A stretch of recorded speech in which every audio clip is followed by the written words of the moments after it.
The light coming from. Hi, it's me again. So I believe I'm on. Yeah, here I am. Um, yeah, I was just talking to you a little bit about yeah, about um, about America is eventually going down. I'm sorry, but and why? But anyway, I wanted to talk more about the past that has is coming back to haunt us again when it's coming to racial equality and so forth.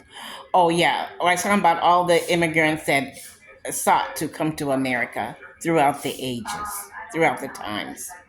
In the starting of the 50s, they would show on TV on black and white the different people coming through in throngs, to America. And I was mentioning why that is so, because God has blessed us.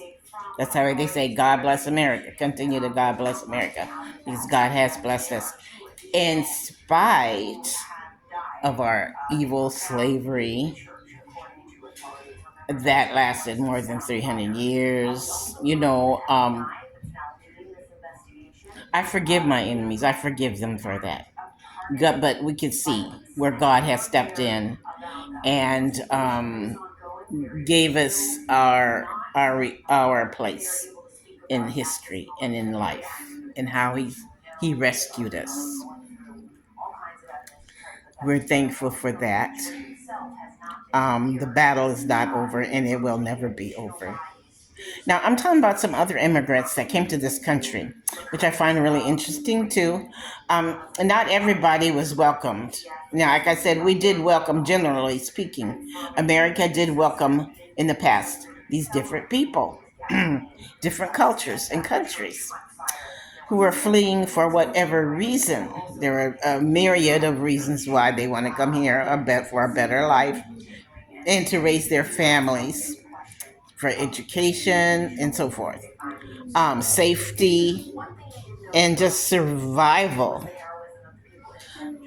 But there's some people, like I remember them saying how the Chinese at first, when they came here to America, they had a hard time.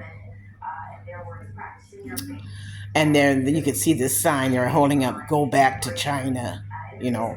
So we gave the Chinese a bad time, a hard time. I don't say we because I would never do that. In my people, where we came from, we were drug here and we were made slaves. So I'm not going to say, yeah. But I understand that the Chinese, they had a hard time. They did leave.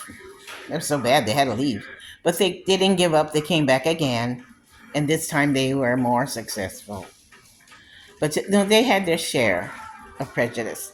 And then the Irish people, I understood that, and I read where they had a hard time at first.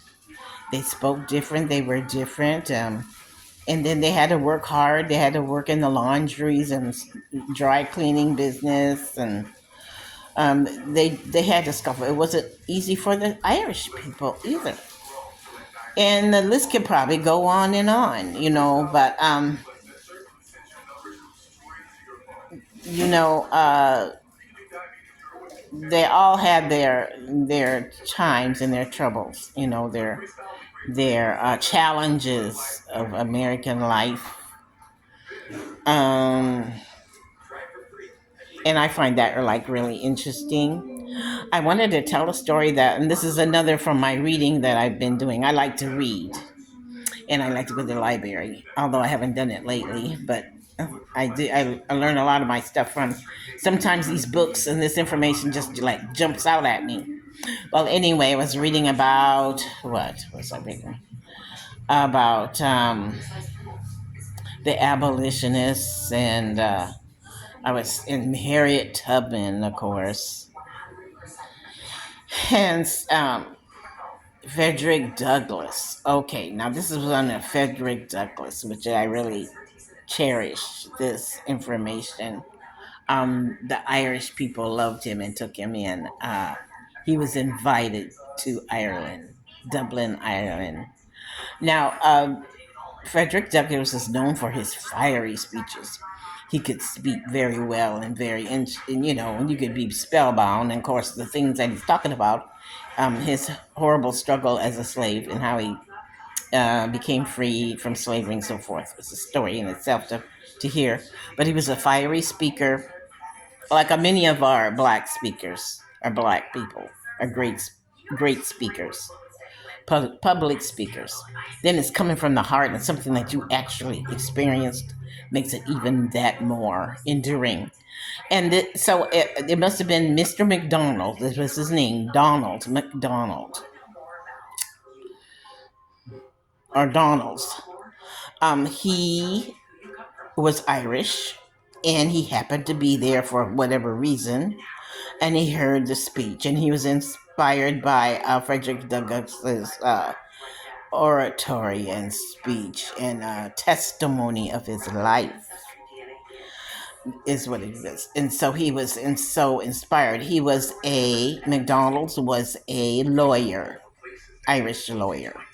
Why he was in America at that time, I'm not sure. I can look it up. And so he was invited to travel all the way to Dublin, Ireland by ship, of course, by water. That's the only way, a train or by water.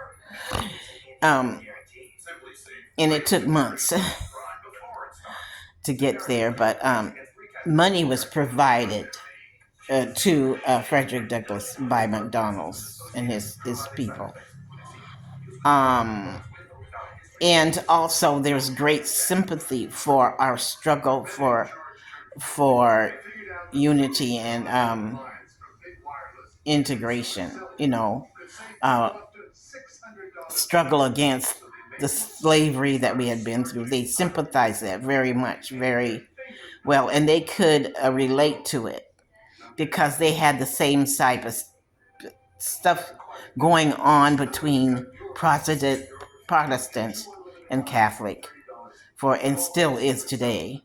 So he was able to relate to Frederick Douglass, and he felt that he could be a very good, promising speaker, inspirational, and give a lot of hope to those who are suffering in Ireland.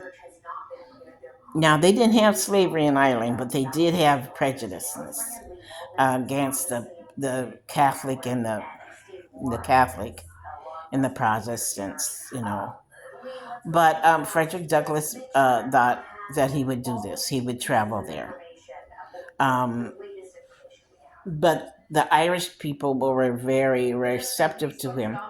In fact, there's quotations from Frederick Douglass, and I'll find it and present it to you later about how his testimony was when he got to Ireland, how they really treated him. And there's no such thing in the Ireland as to get at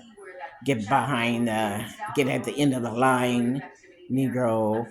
There's none of that type of stuff. There's a lot of equality that he experienced, and he was so impressed. And so I want to read that to you sometime. I got to find the information again. And he was married. Frederick Douglass was married, so he left his wife and children to do this. And it left such a impressive impression with the Irish people. Frederick Douglass did, and they made a full-bodied sculpture of him. And you could find this sculpture too. You could find it if you look it up, of him preaching, and his hair is like going back, and he's like his arms are up, and you could tell he was really in action speaking, because this is the type of speaker he was. And so they kept that in memory through this statue. And they kept this statue in Dublin, Ireland, in one of their museums or churches, or one of their museums in Dublin, Ireland, for years. And then not long ago, I guess 2000, 1990s, 80s or 90s, they returned the statue back to America. And so we have it somewhere in America, in one of our colleges or one of our museums of the statue of Frederick Douglass, full body statue that they created in Ireland. And they learned to love him very much. And likewise. So that's just kind of a heartfelt, inspirational story that I read about, And now, before I wasn't having any connection with the Irish people because they're white people and we're black, and I didn't know there was that connection that is. So now I have a full different meaning towards them when we talk about Ireland. Of course, it's beautiful too. I live in the Pacific Northwest. So there's one thing that we have in common is beautiful green trees. Everything's green. A lot of things are green here too in the Pacific Northwest. All these trees and so forth, and it's kind of a sentimental feeling, a feeling and connection. And then when St. Patrick's Day comes, it has a little bit more meaning to me as an African American mother and grandmother, and I can share this information to my grandchildren, my children. Um, so I thought that was really interesting.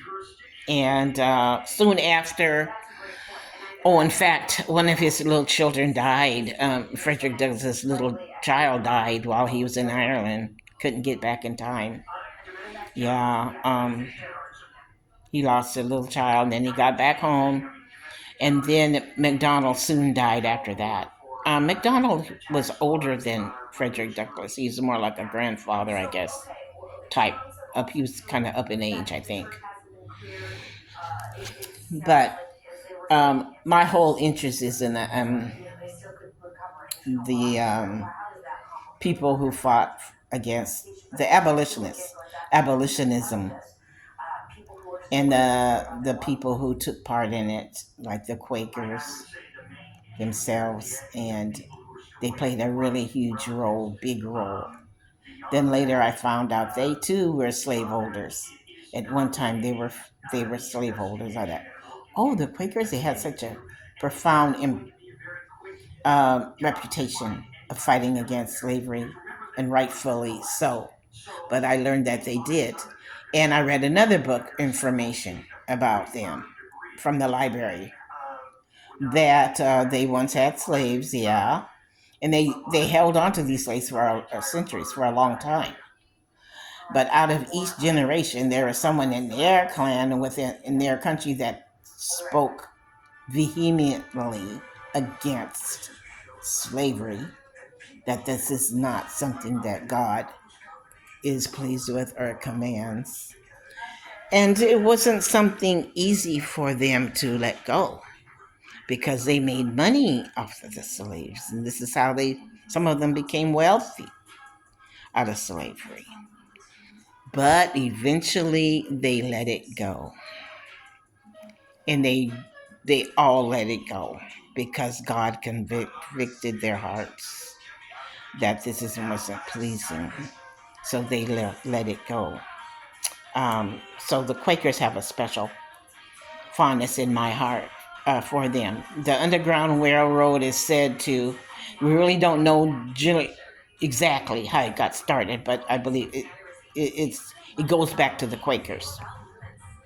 The Quaker teenager sits and makes up the certain patterns of the Underground Railroad, which is very touching and very important in our history.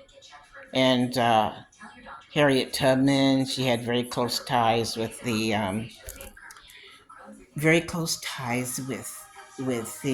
Quaker people. And you see, Garrison, that's a really dedicated name, Garrison. He was an older man, and he was like a grandfather to this young man, Frederick Douglass. And he was just like a mentor to Garrison, And this is how he learned, got to know a lot of other people, other abolitionists, through him, because he was a very staunch abolitionist, man who's against slavery. And he did many things for the slaves in their liberation. And he even went to prison or went to jail, lost his home, and he spoke very, very vehemently that he didn't care. He was going to still be an abolitionist in spite of all his loss. And he gained it back, of course, again, you know. But there are many people like him. So I remember this name Garrison. William Garrison, or yeah, William or James Garrison. Yeah.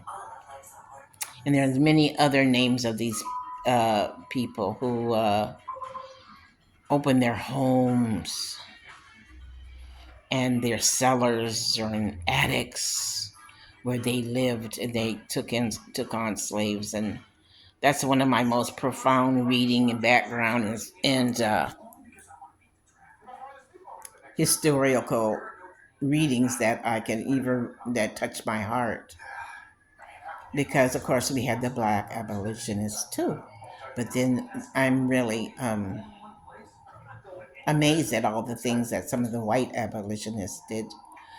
They were very helpful. And oh, John Harvey Kellogg, father, they were abolitionists. And his farm, that is the father Kellogg, William Kellogg, used their farm as a station, as a runaway, they call it the station for the Underground Railroad. And let's see, Frederick Douglass was very close to them and knew them and worked with them, the Kellogg family. Did you know this? Would you know? Would you know? Yeah, very, very interesting. And I think that house is probably still there where they lived. So that's what I wanted to talk on. Um, like I said early in my video, that this thing of prejudice, it never did die out, but we as leaders stood up against it and kept it from getting out of control again. And that's what we always have to do. We're not going to. Will there ever be a time when prejudice won't exist anymore? No. As long as this earth is here, until Jesus comes, we're going to have to deal with it. What we do is we till the garden of vegetables, and fruit that grows from the ground, and we keep weeding the garden to keep the weeds from coming up again and taking over. So that's technically what we are doing. We're farmers on the land. We're weeding out all the weeds of prejudice. And some of them get out of control, and we got to go and chop them down again and try to get the roots out so they can go back again. But you got to work the field. Okay. We're still working the field of prejudice. And I see some scary evidences of it being here through this immigration situation. By the way, this woman that was attacked, she's from Nicaragua or somewhere. Oh, and she had been working on her status in imaging. She just wasn't undocumented. She was documented, but they're gonna ICE, so called. Okay, these people called ICE with a. They had to have been wearing a mask. There's been a controversy of them having this mask on all the time. Um, but untrained, unprofessional, and just plain evil and abusive. And attacking a woman in front of her children like that. And she wasn't doing anything wrong. It's very sad because this is something, a behavior that was done to blacks, or who had their freedom and had their freedom papers with them and so forth, and they were attacked like that too. So now we're doing the same thing now. That just shows you how far down we're going, and I've said that before. Um, but we got to do something. We can't let it happen, take over like that. Otherwise, it will. God bless you. And I just wanted to share that little piece with you. It's Sunday, September 28th, or yeah, it's Sunday, the 29th. Love you and peace.